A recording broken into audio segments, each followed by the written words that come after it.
झिझक छोड़ी और सहेली बन जाए। आज हम रवा सबके एक ऐसन बात करल चाहतानी जे हर घर में ही कहानी होला, लेकिन कोई भी ई बात पे खुल के बात ना करेला। ऊ हा बेटी के पहला बार माहवारी, बेटी के पहला महीना, बेटी के पहला पीरियड। ये बात काहे होला? जब बेटी के पहला बार पीरियड होला, महीना होला, तो बेटी रोए लगेले। काहे कि हमनी के सही समय पे बीइंग अ मदर, माँ के तरफ से अपन जिम्मेवारी बनेला कि सही समय पे सही जानकारी अपन बेटी के नइखे देनी जाए। तो आज ई वीडियो में हम बात करब कि सही समय कब है, कब और कैसे रवा अपन बेटी से इस टॉपिक पे बात करी। बहुत सी माँ हमरा भेरे आवेली या कहेली कि मैडम बेटी तो अभी बहुत छोट बाड़ी, कब बात करी। देखी, आज के खान पीन की वजह से 9 से 12 साल के बीच में ही माहवारी पीरियड शुरू हो जाला। तो 8 से 9 साल के बीच में ही रवा ई तैयारी शुरू करती। रवा धीरे धीरे करके अपन बेटी से बात करल शुरू करती। अचानक से रवा बोलब ना तो बेटी घबरा जाए, डर जाए। यही से धीरे धीरे करके थोड़ा थोड़ा बात शुरू करती।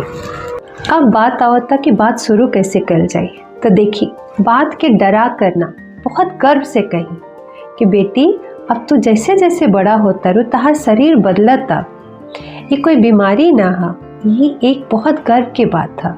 हर लड़की के साथ होला, हर महिला के साथ ये बात होला। तो ये बहुत नेचुरल प्रोसेस है। समझ जा कि ये तरह के एक सुंदर नारी बनने के तरफ तहार एक पहला कदम बढ़ा था। अब खाली बात नहीं करे के, कुछ प्रैक्टिकली बतावे के बा कि कैसे पैड का होला, सैनिटरी पैड जे होला वो का होला, कब यूज़ कल जाला, कैसे यूज़ कल जाला और कितना देर पे चेंज होला।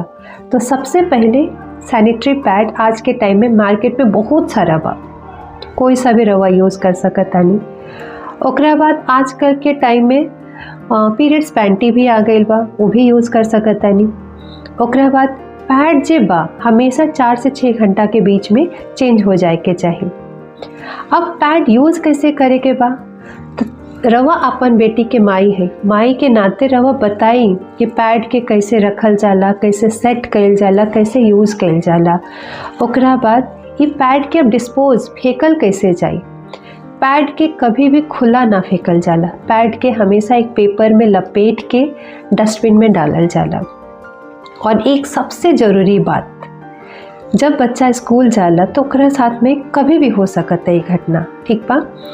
जब पीरियड्स कभी भी हो सकता तो ओकर बैग में एक हमेशा इमरजेंसी किट बना के रखी। ओ में वो पाउच के अंदर एक पीरियड्स पैंटी और एगो पैड हमेशा रखी, ताकि अगर स्कूल में बच्चा के कभी भी पीरियड्स आ जाए तो बच्चा घबराए मत, डरे मत कि हाँ भाई काहे हो गई, ठीक ना।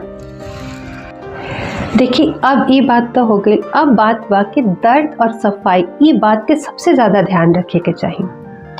बेटी के रवा बता के रखी कि मीठा दर्द और हल्का दर्द होल ये बहुत नॉर्मल बा, हर लड़की के साथ होला। अगर ऐसा होता तो गर्म पानी के सेक कर सकता रही। ओकरा बाद साफ़ सफाई, एक टाइम में नहाए धोआए साफ़ सफाई कईल बहुत ज़्यादा ज़रूरी बा, ना तो इन्फेक्शन के चांस रहेला।